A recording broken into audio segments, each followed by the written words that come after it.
Disclaimer and liability waiver.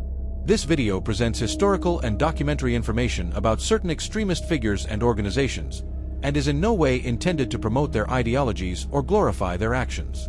Its primary purpose is to document events and analyze them strictly within a historical, documentary context.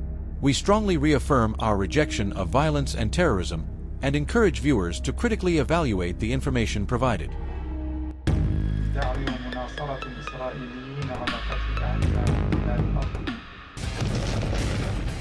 The United States has conducted an operation that killed Osama bin Laden, the leader of al-Qaeda. نعلم أن أغلبية أصحاب المقاعد البرلمانية هم من الشيعة وعلمانيي الأكراد والسنة.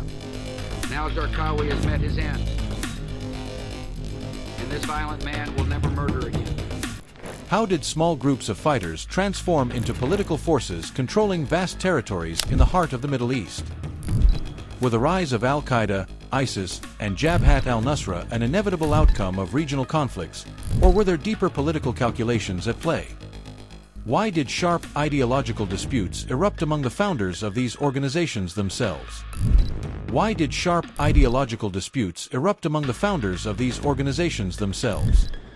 From the late 1980s to the early 2000s, the Middle East underwent profound transformations in both its political and military landscapes. From the late 1980s to the early 2000s, the Middle East underwent profound transformations in both its political and military landscapes. Over the years, these groups evolved from small-scale movements with limited influence fighting on narrow fronts into political forces exerting substantial influence in several countries across the region. It wasn't limited to al-Qaeda alone. Other groups later emerged, most notably ISIS under the leadership of Abu Bakr al-Baghdadi, and Jabhat al-Nusra led by Abu Mohammad al-Jolani, Ahmed al-Shara. And the revolutions, anti-government movements, and civil wars, particularly in Syria and Iraq, broadened the reach of these organizations and amplified their influence. This raises an important question. How did these armed Islamist movements progress from conducting limited operations to becoming entities seeking to govern territories and populations? In this video, we will examine the journeys of four pivotal figures in the history of these organizations and their impact on the jihadist landscape in the Middle East. We'll begin with Osama bin Laden, then move on to Abu Musab al-Zarqawi, continue with Abu Bakr al-Baghdadi, and finally arrive at Abu Muhammad al-Jolani, Ahmed al-Shara. And we'll see how their ideas and orientations led to sweeping changes that reshaped the dynamics of conflict in the region. Let's start our topic. Don't forget to subscribe to the channel. Osama bin Laden was born in 1957 in Saudi Arabia. He was the 17th of his father's 52 children. His father was a prominent businessman in the construction industry. His family enjoyed significant wealth while adhering to strict religious traditions. His father was closely connected to the Saudi royal family, which allowed him to establish extensive political and economic relationships. This luxurious yet conservative environment played a significant role in shaping bin Laden's later extremist personality. By the late 1970s, the Afghan crisis erupted following the Soviet invasion of Afghanistan in 1979. This war captured the attention of many in the Islamic world, who joined the Afghan fronts to confront the Soviet army. At that stage, Osama bin Laden decided to head to Afghanistan and join the fight. There, he began establishing a network of fighters known as al-Qaeda, with the goal of providing logistical and financial support to militant groups operating in Afghanistan. Bin Laden did not limit himself to participating in the fight. He began expanding his jihadist ideology. In 1988, he officially founded al-Qaeda in Afghanistan, which would later become one of the most dangerous jihadist organizations in the world. His efforts focused on recruiting fighters from various countries and training them, leveraging funding he received from multiple sources. During that period, Afghanistan became a major hub for jihad training, attracting hundreds of fighters who later became members of al-Qaeda.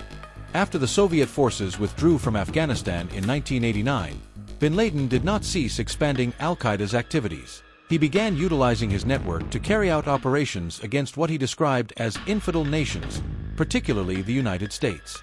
The bombings of the U.S. embassies in Kenya and Tanzania in 1998 marked a significant escalation against American interests, placing al-Qaeda in direct confrontation with the West.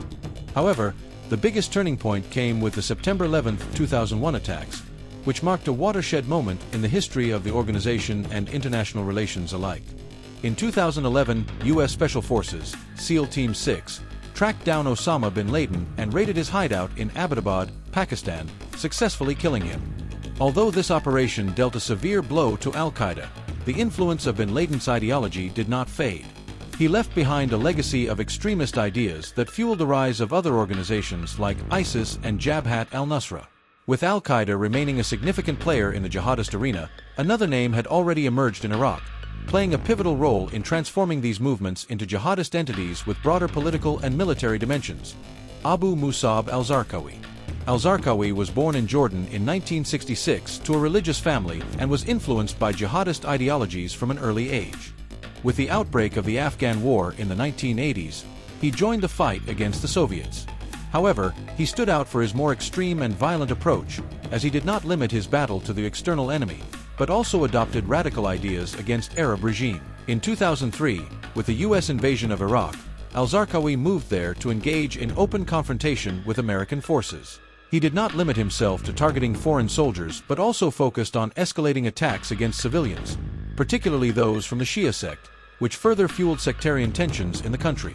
In 2004, he founded al-Qaeda in Iraq, a group notorious for its brutality and horrific methods, including suicide bombings and public executions of hostages. Despite his initial affiliation with al-Qaeda, ideological differences soon emerged between al-Zarqawi and Osama bin Laden, particularly over the issue of targeting Shia civilians. Al-Zarqawi viewed terrorism as a means to intimidate anyone he considered an enemy, while bin Laden did not advocate for the extensive killing of civilians. These differences led al-Zarqawi to establish his own organization, which later became the foundation of ISIS, eventually culminating in the declaration of the Islamic State of Iraq in 2006, a pivotal step towards solidifying the insurgency and creating a more structured and influential entity on the ground. In 2006, following intense military campaigns by the United States against al-Qaeda in Iraq, al-Zarqawi was killed in an airstrike targeting his hideout in Baquba. Although al-Zarqawi's death dealt a significant blow to the organization, it marked the beginning of a new phase in the jihadist landscape in Iraq. His extremist ideology continued to inspire the emergence of even more violent groups. After al-Zarqawi's death, Abu Bakr al-Baghdadi assumed leadership of al-Qaeda in Iraq. Al-Baghdadi had already held a prominent leadership position within the organization, and once he assumed command, he began expanding its jihadist operations beyond Iraq's borders, laying the groundwork for the organization to evolve into a more structured and globally influential entity. This step contributed to the establishment of what would later become known as ISIS, the Islamic State in Iraq and Syria. Abu Bakr al-Baghdadi was born in Iraq in 1971 and earned a PhD in Islamic studies. In his early years, he focused on religious studies, specializing in Sharia, and quickly became involved in jihadist circles. Shortly after the U.S. invasion of Iraq, his name emerged as a key figure who played a significant role in the establishment of the Islamic State of Iraq in 2006. Al-Baghdadi did not limit his efforts to military attacks against U.S. forces and the Baghdad government, but went further to transform al-Qaeda in Iraq into the foundation of an Islamic State. In 2010, he restructured the organization in preparation for expanding its influence to other areas in the region, particularly after the outbreak of the Syrian Revolution in 2011. He capitalized on the chaos and security vacuum to send fighters into Syria and bolster the group's presence there. In 2014, after successfully seizing vast territories in Iraq and Syria, Abu Bakr al-Baghdadi declared himself the Caliph of Muslims. In a sermon delivered from the pulpit of a mosque in Mosul, he announced the establishment of the Islamic Caliphate, declaring that his organization had become an independent political and religious entity aiming to unify the Muslim Ummah under its banner. This announcement marked a turning point in the history of jihadist movements, as ISIS transformed from merely an armed faction into an entity that managed civil and social affairs in the territories it controlled. Since assuming leadership, al-Baghdadi sought to forge alliances with other jihadist factions.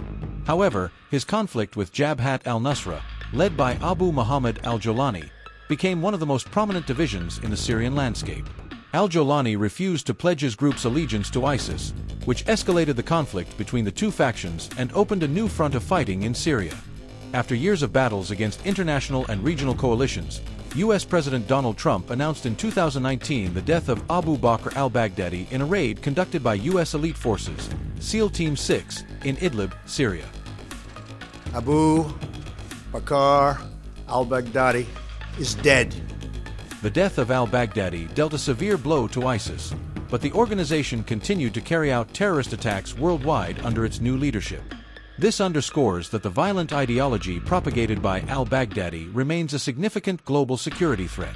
After Abu Bakr al-Baghdadi's death in 2019, conflicts and divisions among jihadist groups in the region persisted. Among the figures who rose to prominence was Abu Mohammad al-Jolani, who took a different path from ISIS by founding Jabhat al-Nusra, which played a key role in the war against the Syrian regime. Abu Muhammad al-Jolani was born in Riyadh in 1982 and spent part of his childhood in Saudi Arabia before moving to Syria at a young age. He was raised in a religious family and was influenced by extremist ideologies from a young age. With the outbreak of the war in Iraq following the U.S. invasion, al-Jolani joined the fight within the ranks of al-Qaeda in Iraq.